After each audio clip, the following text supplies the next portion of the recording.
हरे कृष्णा, राधे राधे। कार्तिक महात्म अध्याय 11।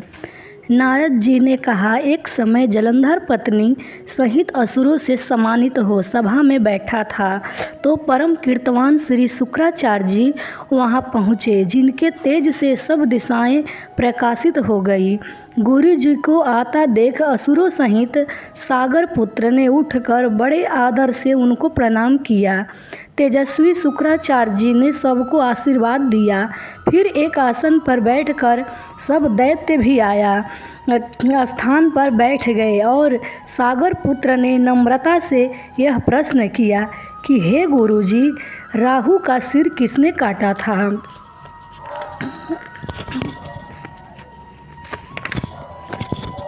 आप हमें यह बतलाइए।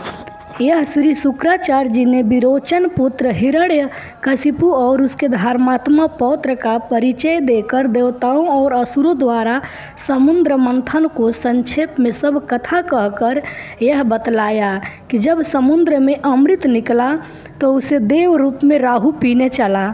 इस पर इंद्र ने पक्षपाती भगवान विष्णु ने राहु का सिर काट डाला। यह सुनने के साथ ही जलंधर के नेत्र लाल हो गए।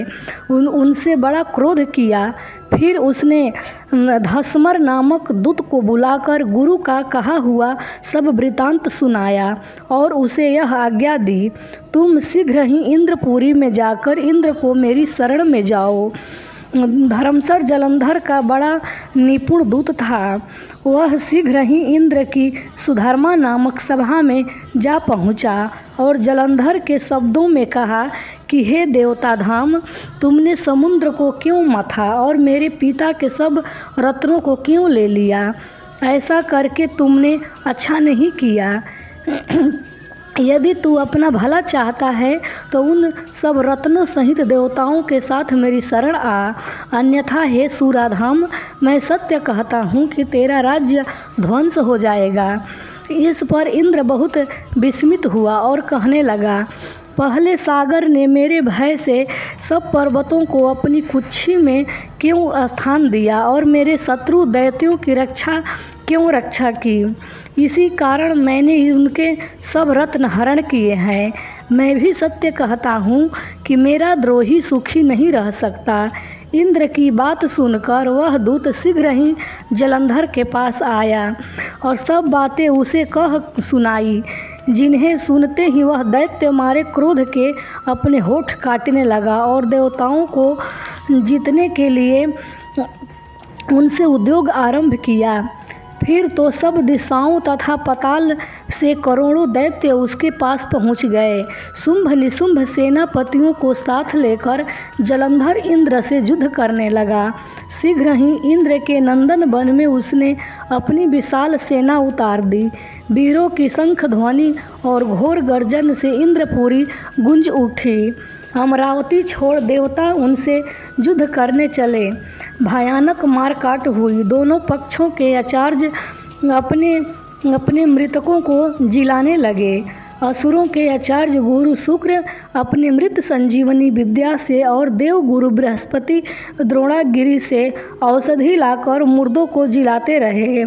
इस पर जलंधर ने अपने गुरु शुक्राचार्य जी से क्रुद्ध होकर कहा, मेरे हाथ से मरे हुए देवता जी कैसे जाते हैं? जिलाने वाली विद्या तो सब आपके पास ही है, फिर यह क्या बात है?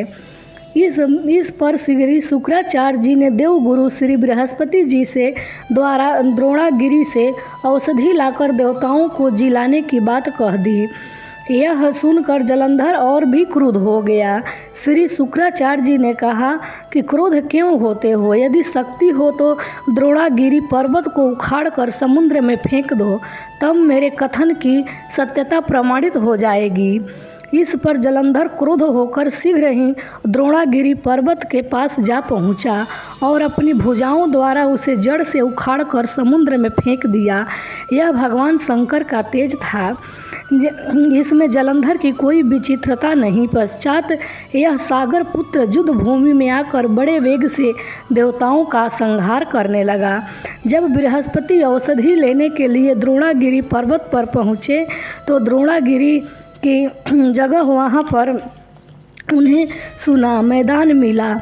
वह भयभीत होकर देवताओं के पास आए और कहा कि युद्ध बंद करो, तुम लोग अब जलंधर को नहीं जीत सकोगे। पहले इंद्र ने जो भगवान शंकर का अपमान किया था, यह उसी का फल है। यह सुनकर देवता युद्ध की आशा त्याग अत्यंत ही व्याकुल होकर इधर उधर भाग निकले। सिंधु सुत निर्भय होकर अमरावती में प्रविष्ट हो गया। इंद्र आदि देवताओं ने गुफाओं में शरण ली। 11वां अध्याय समाप्त। हरे कृष्णा, राधे राधे।